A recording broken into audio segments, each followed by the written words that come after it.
Welcome back to my channel, guys.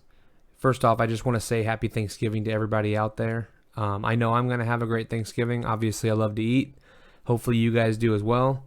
I also want to give you guys a shout out for all of the views that I got on my PS5 unboxing video. It was my actual first video with my face in it, so it was a little nerve-wracking. I know it wasn't as crisp as it should be, but for the first video, it's not too bad. So yeah, I just wanted to say I appreciate you guys, and I hope you guys have a very happy Thanksgiving.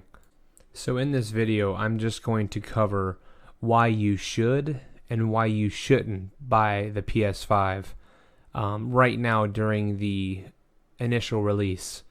So I'm hoping that I can give you guys a little information before you guys open up your wallets and your checkbooks.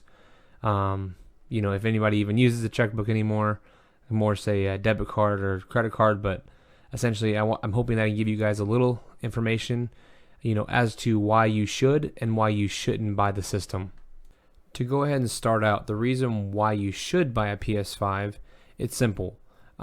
If you want to, you know, have the new updated next-gen console, obviously you're going to be a little hindered from no games being available right out the bat, but if your thing is just having the brand new system, then, you know, by all means go out and buy your game if you can get one. They're very difficult right now to get. But in my opinion, I think the noticeable upgrades are the graphics. I did notice a large change in the graphics. It has a lot more realistic feeling to it. The lighting is the biggest change from the PS4 graphics and then to the PS5. And then obviously I think the number one reason why I am very happy that I switched over was the controller, the new PS5 DualSense controller. It's very adaptive. In my opinion, it felt like it was already broken in. Even though it was brand new, it didn't feel stiff. I felt like I had been playing with it for a few months.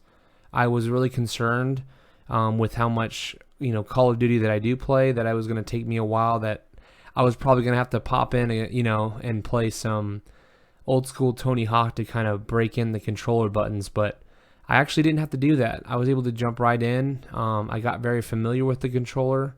It's a great design. It does make me feel like I'm playing a little bit on the Xbox controller, and I know that from reviews that the PS5 controller so far has been an overwhelming success. So if you want to change, I think those are the two reasons why, graphics being one.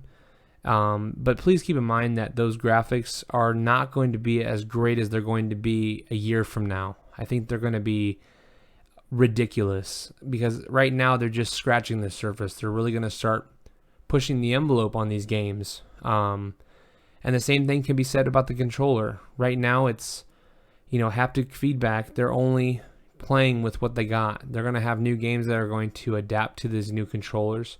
A lot new vibrating, you know, mechanisms inside that you can alter whenever you're creating a game. But yes, so 1, graphics, 2, controller. Controller, I think, covers 3 and 4 and 5 in my opinion. I love it. I think it was a great purchase in my opinion.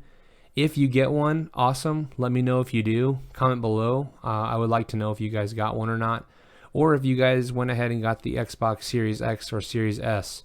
I also heard a lot of good things about their controllers. The only difference was, you know, it's still, you know, you got to pop in those AA batteries, so make sure you stock up. Here's why you shouldn't buy the PS5 right now.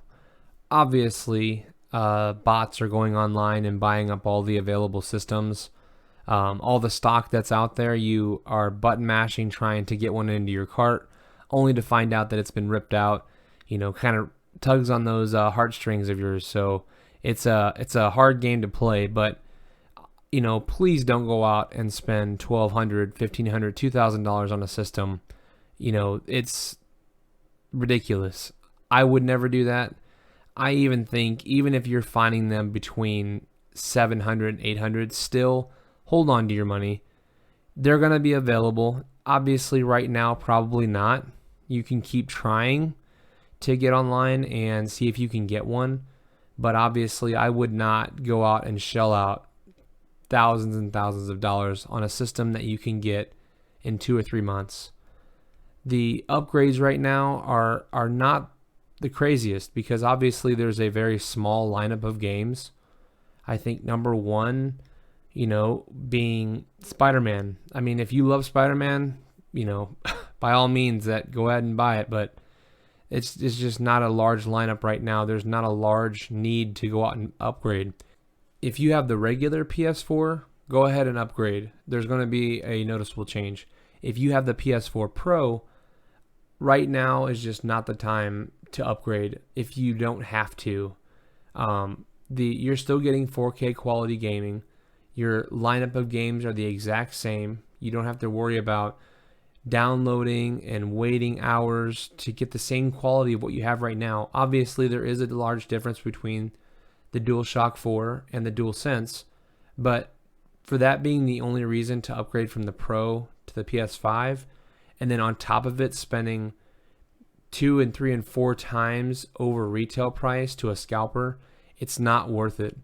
You're going to be able to get the game at retail, or the system at retail, in January and February. They're going to have them on the shelves. They're going to have an overabundance of units available because they're going to meet all the demands of what the country wants, and they're going to be available. So hang on to the extra money you have. Save that money for some games, because they're going to have an awesome lineup in 2021. But those are my reasons.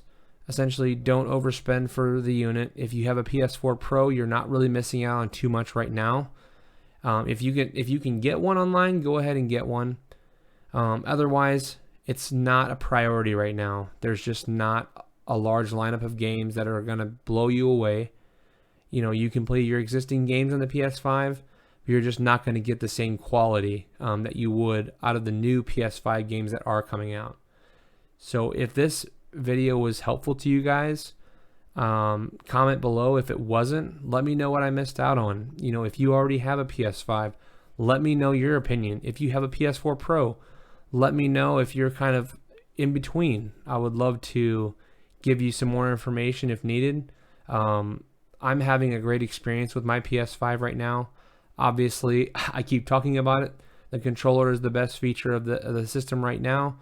I've been playing Call of Duty Warzone, and obviously some multiplayer on there. I also actually just tried out The Last of Us 2, which the load screen time is ridiculous. I don't think I had to wait more than 10 seconds between scenes, which is actual difference, because I wasn't realizing it was doing it until I'm playing the game halfway through and I don't have to get up to go get something to drink and come back and it's finally loaded.